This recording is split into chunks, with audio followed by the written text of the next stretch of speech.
नमस्कार मैत्रिणींनो, स्वागत आहे आपलं सीताच्या स्वयंपाकमध्ये. तर मैत्रिणींनो, आपण आज बनवूया लोणचं. लोणच्याला बुरशी न येण्यासाठी काय करायचं, लोणचं वर्षभर टिकण्यासाठी काय करायचं, सविस्तर व्हिडिओ आहे. झटपट होणारं लोणचं दाखवणार आहे. तुम्ही पहा व्हिडिओ. अगदी साध्या पद्धतीत लोणचं, पण फार चटकदार लोणचं दाखवणार आहे तुम्हाला, तर नक्कीच पहा. तर मी कैऱ्या घेतलेल्या आहेत, जवळजवळ 1 किलो कैऱ्या आहेत त्या. तर ह्या मी आता चिरून घेणार आहे. आता ह्या कैऱ्या तुम्हाला बाठावाल्या असल्या तर बाठावाल्या घ्या, नसल्या बाठावाल्या तरी चालेल. बिना बाठावाल्या घेतल्यात म्हणजे बाट नाही टाकायचं त्याच्यात.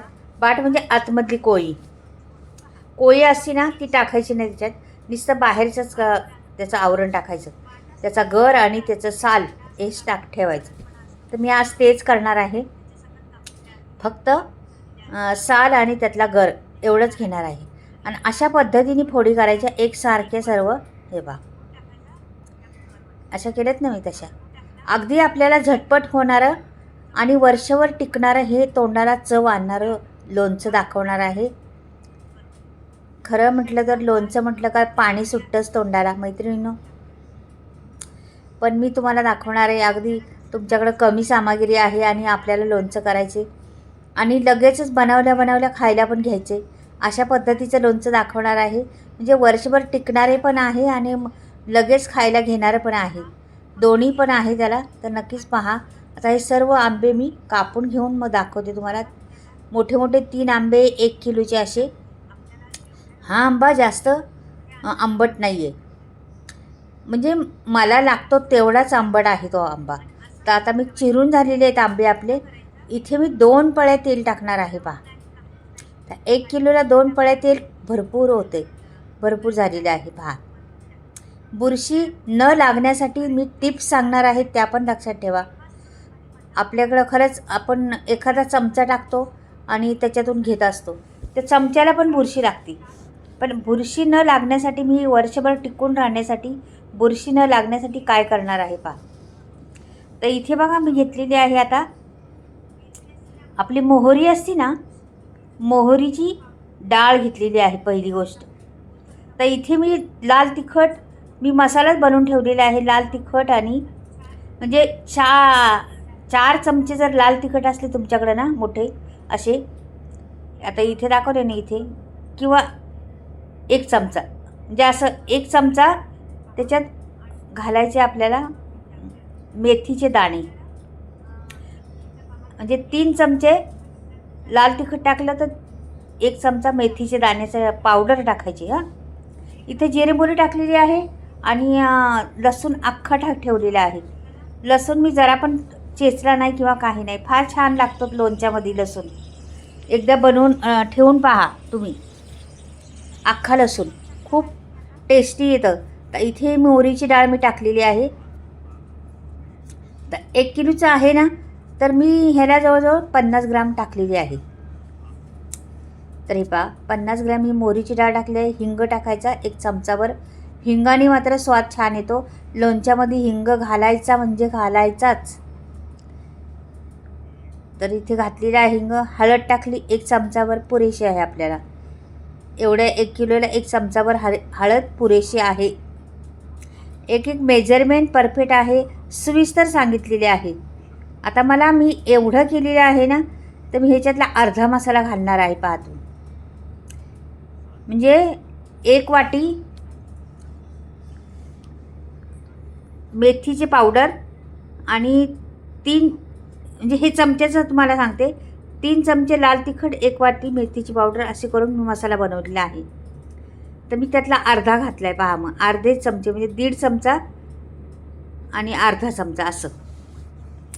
इथे बघा मीठ टाकायचं ह्याच्यात, आधीच मीठ टाकायचं ह्याच्यात, बाकी ह्याला आपण मीठ टाकून ह्याला पाणी सुटणार आहे. लक्षात ठेवा, कैरीला मीठ टाकल्यानंतर पाणी सुटतं. आता तुम्हाला दाखवीन कधी पाणी सुटणार आहे, काय काय होणार आहे ते नक्कीच कळेल तुम्हाला. हे असंच ठेवायचं आपली फोडणी होतपर्यंत. तिकडे जास्त वेळ नाही, आपल्याला झटपट करायचं आहे. तुम्हाला सांगितलेलं आहे झटपट लोणचं होणार. हे बघा, आता हे थंड झालेलं आहे. हे सर्व मी टाकते याच्यात. थंड करूनच टाकायचं, गरम नाही टाकायचं. एकदम आपली फोडणी सगळी बसली, त्याच्यातलं भाजलेलं पूर्ण असं खरपूस, आणि ती बंद करून टाकायचं आणि मग नंतर फोडणी टाकायची. आता पहा, आपल्याला वाटतं कोरडंच आहे, कधी हे म्हणजे पाणी बिणी तर तुमचं सुटलं नाही, कोरडंच आहे असं म्हणणार तुम्ही. पण मैत्रिणींनो, आणखीन 2 मिनटं थांबा, लगेच पाणी सुटायला सुरुवात होईल. मी आता हलवून दाखवते, पाणी सुटायची चालू होणार त्याचं.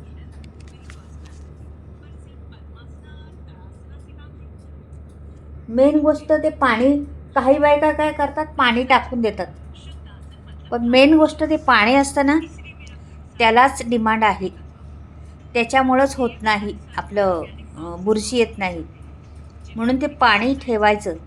काही बायका रात्रभर मीठ लावून ठेवतात, सकाळचं पाणी फेकून देतात आणि मग लोणचं घालतात. असं नाही करायचं, तुमचं लोणचं खराब होणार. तर पहा, आता पाणी सुटायला लागलेलं आहे ना, छान रंग बी आलेला आहे, पाणी बी सुटायला लागलेले आहे. पहा बरं मैत्रिणींनो, किती सोप्या पद्धतीत दाखवले तुम्हाला. लोणचं लगेच होते का नाही, ह्याला चव भारी येते. मस्त चव येते ह्याला, लोणच्याला ह्या. पहा बरं किती अगदी मसाला चमचमीत झालेला आहे, कलरफुल झालेला आहे मसाला. तर हा आपला लोणचं तयार झालेला आहे. आता पाणी सुटायला लागले पहा, थोडं थोडं खाली पाणी दिसते, थोडे थोडे बघा. आणखी 2-3 मिनिटांनी एवढं पाणी सुटलेले पहा. आपोआप पाणी सुटते त्याला काहीच नाही करायचं. आता माझ्या नातीला ते तुकडा पाहिजे खायला, तो मी देणार तिला नंतर. आता जरा डुबून ठेवलं आहे, तिचं चाललं आहे सारखं, आई मला दे ना तो. म्हणजे मुलांना असं कच्चं म्हटलं तरी खायला आवडते. मैत्रिणींनो, हा लोणचा तुम्ही आत्ता लगेच खाऊ शकता. मी आता कोरड्या बरणीत भरून ठेवते. किती पाणी सुटले पहा. आता हे लोणचं आहे ना, पाण्यात डुबून गेलं पाहिजे, तेलात आणि पाण्यात खाली डुबलं पाहिजे. असं त्याचं वरचं हे कसं कोरडं दिसते असं नाही दिसलं पाहिजे. तुम्ही बरणीभर मोठी करा, 4 किलोचे, 5 किलोचे, 10 किलोचे करा, पण ते डुबलं पाहिजे. का की त्या कैरीचं पाणी सुटतं ना, त्यात डुबतंच. म्हणून ते कैरीचं पाणी कधीच टाकायचं नाही, आणि मग तेवढं वर्षानुवर्ष टिकून राहणार आणि रंग ढलणार नाही. पार तुम्ही वर्ष होऊन गेलं ना, वर्ष होऊन झाले आपलं झालं तरी पण रंग असाच राहणार. थोडासा लासला काळपट पडणार, पण टिकून राहणार. हो का, आता पाणी वरती यायला लागलेलं आहे, पाहिलं ना तुम्ही मैत्रिणीनं. अशाच तऱ्हेने आहे बघा, किती पाणी होतं, किती झालं. अशाच तऱ्हेने बनवून पहा. आवडलं तर लाईक करा, सबस्क्राईब करा, आणि झटपट लोणचं कसं वाटलं ते नक्की सांगा. बाय.